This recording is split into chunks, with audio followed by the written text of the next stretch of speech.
नमस्कार दोस्तों, कैसे हैं आप लोग। दिस इज मानस। स्वागत है आपका हमारे यूट्यूब चैनल मानस एकेडमी पर।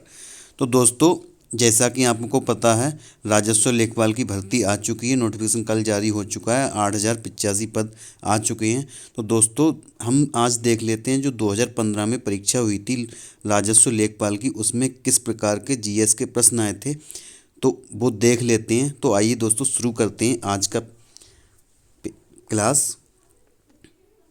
तो यहाँ पे जो पहला प्रश्न दिखाई दे रहा है दोस्तों आपको, वो दोस्तों ये है कि निम्नलिखित में से किस समिति ने मूल कर्तव्यों को संविधान में शामिल करने का सुझाव दिया। तो यहाँ पे दोस्तों, जैसा कि आप देख पा रहे हैं, पहला जो ऑप्शन है वो है आपका मल्होत्रा समिति। यहाँ पे मल्होत्रा समिति। दूसरा है नरसिम्हन समिति, और तीसरा है राघवन समिति, और डी है यहाँ पे सरदार स्वर्ण सिंह समिति। तो यहाँ पे जो राइट जवाब हो जाएगा वो हो जाएगा सरदार स्वर्ण सिंह समिति। दोस्तों, जैसा कि आपको पता है, मूल संविधान में जो मूल कर्तव्य हैं वो बाद में जोड़े गए हैं। तो जो कि उसका अनुच्छेद है 51 का। और जो टोटल आपके मूल कर्तव्य हैं वो हैं आपके 51 का है ये। और जो टोटल आपके मूल कर्तव्य हैं वो हैं टोटल, जब इसका जो सुझाव दिया गया था यहाँ इसमें, तो उस समय टोटल जुड़ पाए थे केवल 10, लेकिन वर्तमान में कितने हैं, 11। और 11 कैसे हुए वो भी बता देता हूँ दोस्तों। जो 86वां संविधान संशोधन हुआ था उसके तहत, 86वां संविधान संशोधन जो हुआ है उसके तहत एक 11वां इसमें जोड़ा गया है मूल कर्तव्य। वो ये है कि प्रत्येक अभिभावक को जिसके बच्चे 6 से 14 वर्ष तक के हैं, वो अपने बच्चों को शिक्षा के अवसर प्रदान कराएगा। तो दोस्तों, आई थिंक आप समझ गए होंगे ये वाला प्रश्न। तो इसका जो राइट जवाब हो जाएगा वो कौन सा हो जाएगा, सरदार स्वर्ण सिंह समिति। अगला प्रश्न देख लेते हैं। अगला प्रश्न है, ढालू सड़क पर पत्थर लुढ़काना ऊर्ध्व ऊपर की ओर और उठाने से अधिक आसान होता है क्योंकि। वो कह रहा है कि ढालू सड़क पर पत्थर लुढ़काना, अब एक कह रहा है ऊर्ध्व ऊपर की ओर उठाने से अधिक आसान होता है क्योंकि। तो इसमें ये बताना कि क्यों होता है ऐसा। तो यहाँ पे जो है पहला ऑप्शन वो हो जाएगा आपका, यहाँ पे पहला ऑप्शन है पत्थर को लुढ़काने में किया गया कार्य इसे उठाने की अपेक्षा कम होता है। अगला है आपका दोनों में किया गया कार्य समान होता है किंतु लुढ़काने में कार्य करने की दर कम होती है। और सी है यहाँ पे पत्थर को लुढ़काने, यहाँ पे गलत हो गया दोस्तों, मिसप्रिंट है। लुढ़काने में किया गया कार्य इसे उठाने की अपेक्षा अधिक सरल होता है। और जो लास्ट है वो है यहाँ पे पत्थर को उठाने में किया गया कार्य इससे लुढ़काने के समान होता है। तो यहाँ पे जो राइट जवाब हो जाएगा वो हो जाएगा दोस्तों, यहाँ पे आपका ऑप्शन पहला, पत्थर को लुढ़काने में किया गया कार्य इसे उठाने की अपेक्षा कम होता है, जो कि है पहला। यहाँ पे ये वाला हो जाएगा राइट।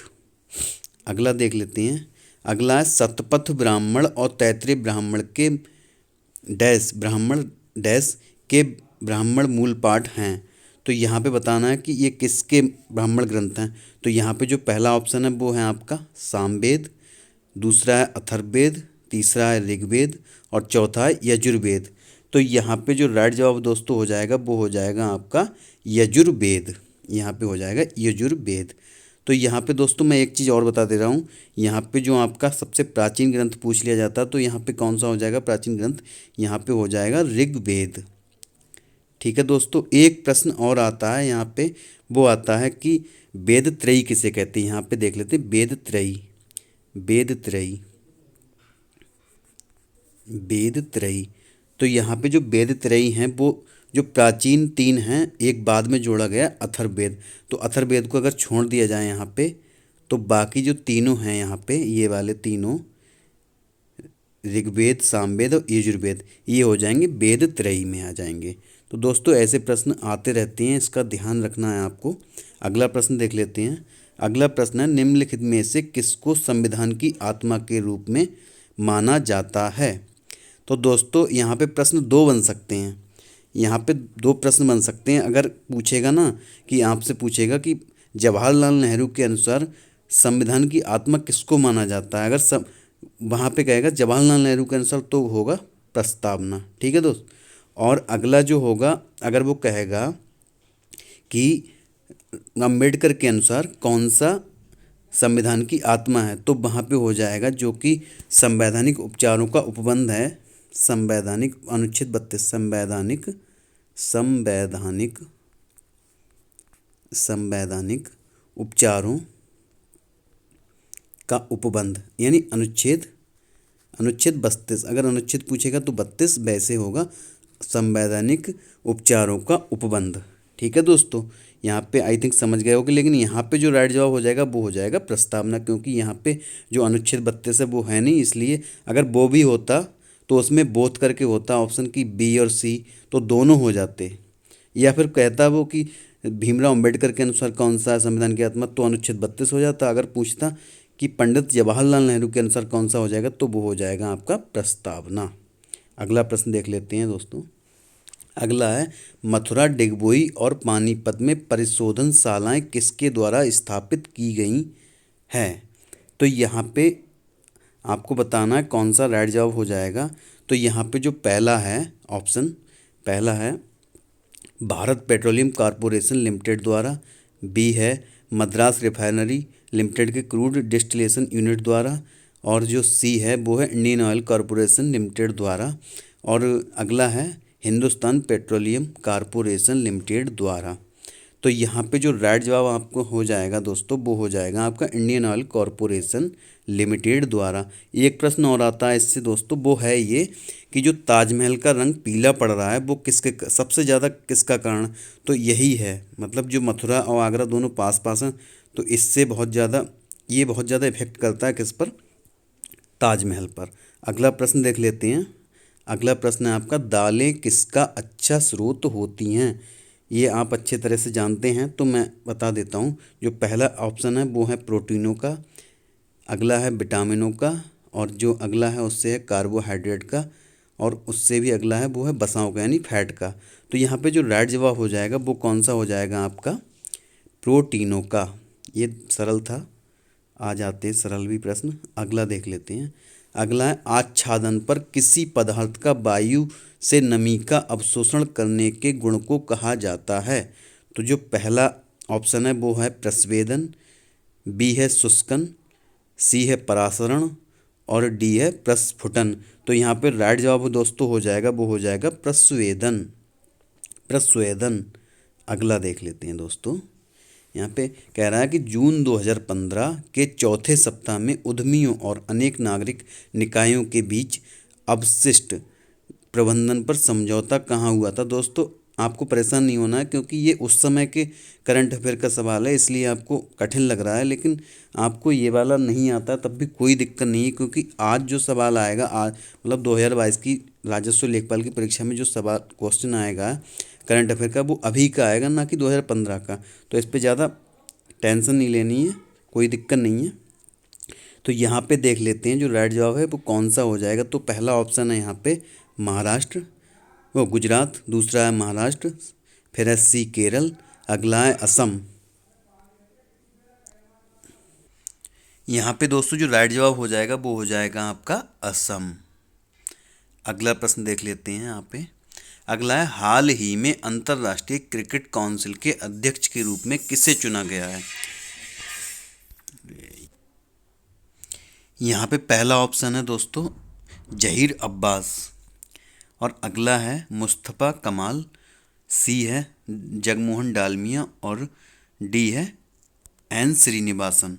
तो यहाँ पे दोस्तों हमें लगाना उसके हिसाब से, उस समय कौन सा था, उस समय था जहीर अब्बास, जो 2015 का था वो जहीर अब्बास थे। तो यहाँ पे अगला प्रश्न देख लेते हैं। अगला है, एनपीपी से क्या अभिप्राय है। तो पहला ऑप्शन है यहाँ पे नेशनल पॉपुलेशन पॉलिसी, अगला है नेशनल पॉपुलेशन प्रोडक्शन, सी है यहाँ पे यानी कि तीसरा नेशनल पॉपुलेशन प्रोग्राम, और जो अगला है वो है नेशनल पॉपुलेशन प्रोजेक्ट। तो यहाँ पे दोस्तों राइट जवाब हो जाएगा आपका नेशनल पॉपुलेशन पॉलिसी, यानी कि पहला ऑप्शन सही हो जाएगा। अगला देख लेते हैं। अगला है सविनय अवज्ञा आंदोलन का मुख्य उद्देश्य क्या था। तो यहाँ पे दोस्तों पहला जो ऑप्शन है वो है आपका अगस्त कथन के विरुद्ध, अगस्त कथन के विरुद्ध। अगला है गोलमेज सम्मेलन के विरुद्ध, और सी है यहाँ पे विंस्टन चर्चिल का प्रतिक्रियावादी उपागम, और जो अगला है वो है नमक कर के विरुद्ध। तो यहाँ पे रेड हो जाएगा दोस्तों नमक कर के विरुद्ध। एक और आता है कि जो गांधी जी ने दांडी मार्च स्टार्ट किया था वो कब किया था, तो वो हो जाएगा दोस्तों 1930 में। ठीक है दोस्तों, अगला देख लेते हैं यहाँ पे। अगला है भारत की उच्चतम वार्षिक वर्षा कहाँ पर दर्ज की गई है। तो यहाँ पे दोस्तों एक पहला ऑप्शन जो है वो है नामची सिक्किम, और बी है चुरू राजस्थान। अब यहाँ पे सी है मौसिनराम। अगला है चंबा हिमाचल प्रदेश। तो दोस्तों जैसा कि आप जानते हैं यहाँ पे जो चुरू है वो तो एकदम गलत हो जाएगा, क्योंकि बहुत कम बारिश होती है राजस्थान में। नामची वैसे नहीं है। अब जो इसमें दोनों में कन्फ्यूजन हो सकता है आपको, कन्फ्यूजन वाला है ही नहीं, क्योंकि यहाँ पे सीधा मौसिनराम दे दिया गया। तो यहाँ पे कौन सा हो जाएगा, मौसिनराम मेघालय।